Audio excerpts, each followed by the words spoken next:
Ich war die letzten Wochen krank und während ich mich ausgeruht habe, wurden mir einige Shorts von Brian Min, auch als Just a Humble Cook bekannt, vorgeschlagen. Und ich fand die meisten Sachen wirklich ansprechend.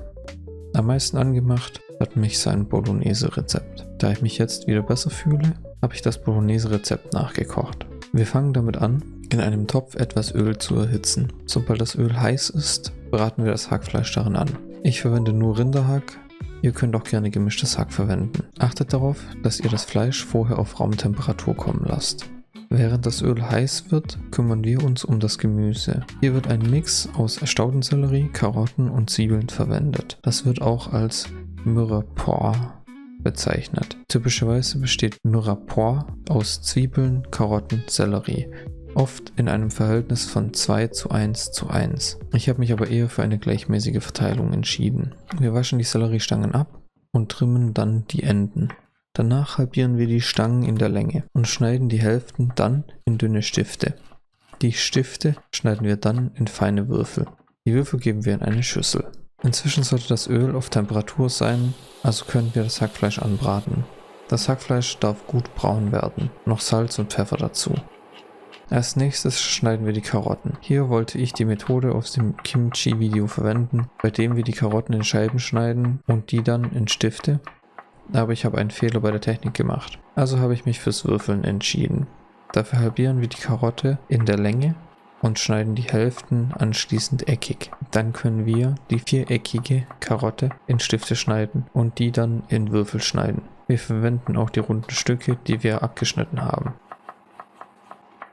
Zwischendurch müssen wir das Hackfleisch prüfen und etwas vom Boden lösen. Es sollte nicht einbrennen. Wenn das Hackfleisch eine gute Bräune bekommen hat, nehmen wir das ganze Hackfleisch aus dem Topf, aber lassen das Fett drin. Das verwenden wir, um das Gemüse anzubraten. Beim Gemüse müssen wir uns noch um die Zwiebeln kümmern. Wir schneiden den Deckel ab und halbieren die Zwiebel dann. Wir entfernen die Schale von den Hälften. Die Hälften mit der Schnittseite auf dem Brett 4 bis 5 Mal vertikal einschneiden und 1 bis 2 Mal horizontal, anschließend fein runterschneiden. Jetzt können wir das Gemüse anbraten. Im Topf war etwas weniger Fett als erwartet, da mein Hackfleisch einen geringen Fettanteil hatte. Deshalb habe ich noch einen Schuss Olivenöl rein.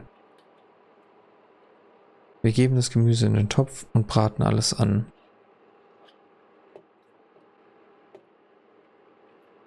Bei mir war dann immer noch zu wenig Öl im Topf, deswegen habe ich nochmal etwas nachgegossen. Jetzt darf das Ganze ca. 1 Stunde bei geringer Hitze braten. Just a Humble Cook hat in seinem Short zwar gesagt, Then I throw in the mirepoix and let that cook down for almost 4 hours. I wanted it to be fully caramelized, sweet, and basically mush. At this point, it's called sofrito, a fundamental base for a lot of Italian cooking. dass man das Ganze ca. 4 Stunden braten lassen soll. Oh, Entschuldigung, da habe ich nicht aufgepasst. Habt ihr was abbekommen? Alles gut? Dann kann es ja weitergehen. Damit das Gemüse weich wird und in der Soße nachher fast schon schmilzt. Ich muss aber sagen, dass nach 1 Stunde das Gemüse schon sehr weich war und das Ganze nochmal 4 Stunden mit dem Fleisch köcheln soll. Deswegen habe ich mich dazu entschieden, dass 1 Stunde ausreichend sei. Jetzt pressen wir noch den Knoblauch in das Gemüse.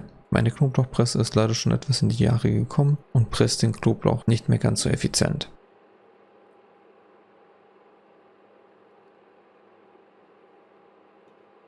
Wir braten den Knoblauch leicht an. Es riecht schon so unglaublich gut.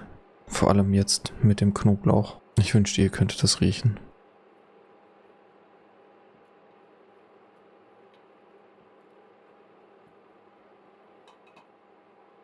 Anschließend geben wir Tomatenmark in den Topf und braten das ebenfalls leicht an. Dadurch entwickelt das Tomatenmark einen deutlich intensiveren Geschmack und verliert den sehr strengen Tomatengeschmack. Das Tomatenmark sollte nicht anbrennen. Sobald das Tomatenmark anfängt, Röte an das Öl abzugeben, sollte es karamellisiert sein und wir können das Hackfleisch wieder in den Topf geben. Alles gut umrühren und anschließend mit Weißwein ablöschen.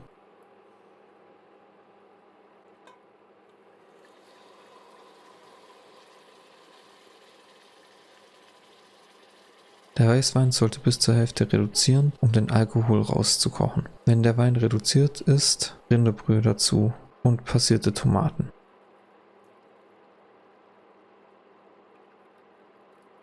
Ich habe die Packung passierte Tomaten noch mit etwas Wasser ausgespült und das dann in den Topf gegeben. Anschließend noch Lorbeerblätter und dann bei geringer Hitze ca. 4 Stunden köcheln lassen. Ab und zu nach der Flüssigkeitsmenge schauen, die Bolognese sollte nicht einbrennen. Im Short-Rezept wird die Bolognese über Nacht im Kühlschrank gelagert und erst am nächsten Tag serviert. Ich habe aber jetzt schon Hunger. Daher gibt es für mich gleich eine Portion. Und das Ganze klassisch mit Spaghetti.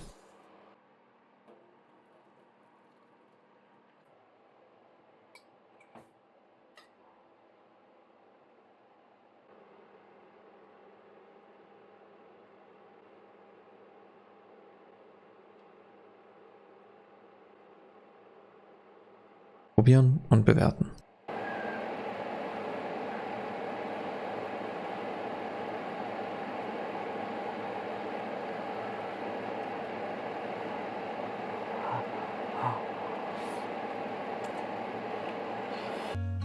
I thought that I've been hurt before.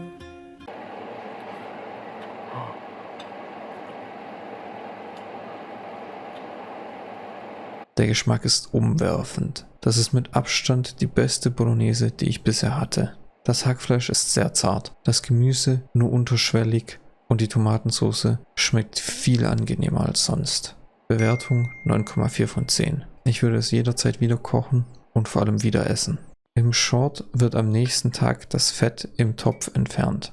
It also makes it easier to remove all that fat. Da ich kein Fett verwendet habe zum Anbraten, sondern Öl, geht das nicht. Wir schöpfen eine Portion ab und wärmen das Ganze in der Pfanne wieder auf. Wir fügen die Nudeln zur Bolognese in die Pfanne, noch ein bisschen Butter und frischen Basilikum dazu und servieren. Probieren und bewerten.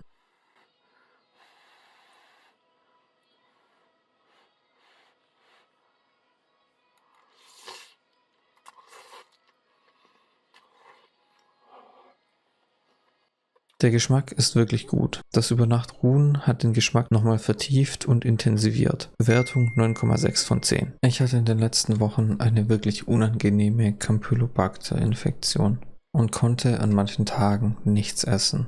Deshalb bin ich umso froher, dass es mir wieder besser geht. Schwere Zeiten im Leben sind nur vorübergehend. Gutes und gesundes Essen kann einen da schon sehr viel unterstützen. Ich hoffe, dass es euch allen gut geht und ihr euer Leben genießen könnt. Alles klar. Vielen Dank fürs Zuschauen.